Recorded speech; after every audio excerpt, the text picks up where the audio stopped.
Čau lidi, já jsem Pops a vítám vás u rozhovoru s Let's Playerem a dneska tu mám Fakyho. Čau Čau, Faky. čau. Tak já už bych šel hnedka na otázky, takže první otázka, jak ses dostal k Shakeu? No k Shakeovi som sa dostal cez Ikaria. Hral som Ikaria a tam je hore napísané také hry, tam je Bitefight, Gladiatus, Shake. Začal som všetky hrať a najviac ma zabavil Shake, tak ho hrám až doteraz. Sice s prestávkami, ale hrám. Jasný no. A jak vznikl tvůj pozdrav a.k.a. Segedin Faky? Ako vznikol AK Segedin? AK to som tam nejako chcel doladiť a volali sme raz s Mirmaxom a jedol som Segedin a on mi povedal, že AKA Segedin. Segedin Faky. No tak sa mi to zapáčilo a nejako som to tam dal do tých let's playov. Jasný, dobrý no. Jaký tvůj let's play bereš jako nejúspěšnější? Nejúspešnejší, asi to pretáčanie prvé, čo mi tam padli dve stvrklé hlavy. Asi to. To si robíte prdel. Tvůj největší zlom kariéry na YouTube? Jako, kde myslíš, že ses nejvíc prosadil, jako? A to ani neviem. Dobře, fajn. Co tě inspirovalo k natáčení?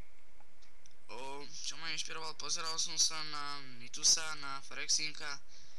Ako Forexinko ma viacej začal baviť, lebo tam trepal také proste srandovnejšie veci, ale zase Nitus to mal také kvalitnejšie, by som povedal. Proste obidvaja sú borci, bavilo ma to proste a zrazu, že prečo si to nemôžem aj ja vyskúšať, tak som si to vyskúšal. Začal som točiť a začal ma to baviť, tak som išiel ďalej. No, tak to si určitě neudělal chybu, no. A co pro tebe znamená 1000 odběratelů? 1000 odberateľov, čo pre mňa znamená, som si povedal, že keď budem mať 100, tak budem hrozne šťastný a ako teraz pozerám je ten 1083, takže nesmierne ďakujem mojim fanúšikom, proste to je niečo, nejaký skvelý pocit, úplne pekné to je. Věřím. Ďakujem. Co si myslíš o komunitě Shakes and Fidget, jakože ohledně YouTube? Čo si o tom myslím, sú tam zbytočné hádky, ako vznikali medzi Nitusom a Kvistíkom, proste je to zbytočné, sa hejtujú a proste je to úplne zbytočné, proste treba iba točiť, žiadne nervy, žiadne hejty a nič. Přesně. Co by si přihrál do hry Shakes and Fidget? Čo by som pridal? No. No asi nič, ako som počul, bude Shake 2, že to bude také reálne ako Metin, že sa tam bude behať, nebude to takéto internetové.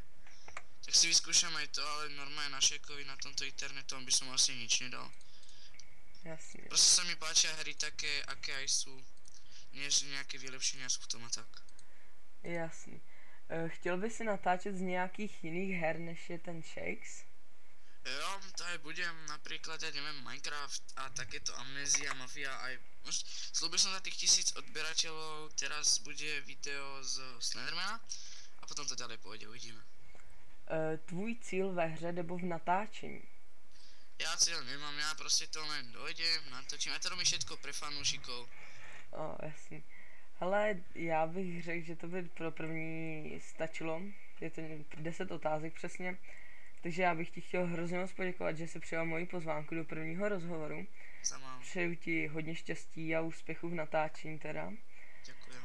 A teď jestli chceš, tak můžeš něco říct na závěr. No, chcel by som ešte raz poďakovať tým mojim fanúšikom za tých 1000 odberateľov, je to proste úplne mega krásne, v kuse sa na to pozerám, na to číslo, čo tam je, v kuse to pribúda, za každého jedného odberateľa som hrozne rád, aj keď teraz, ako som bol na dovolenke, nejako klesli pozretia, neviem, či to bolo kvôli Forexinkovi, že prestal, proste tá komunita nejako padla, ako pozerám, ani Nitus nemá toľko pozretia, ako mával, no ale proste v kuse pribúdajú odberateľa, to proste som šťastný za to. Jasný. Takže já se s vámi taky loučím a mějte se pěkně. Čau. Čau.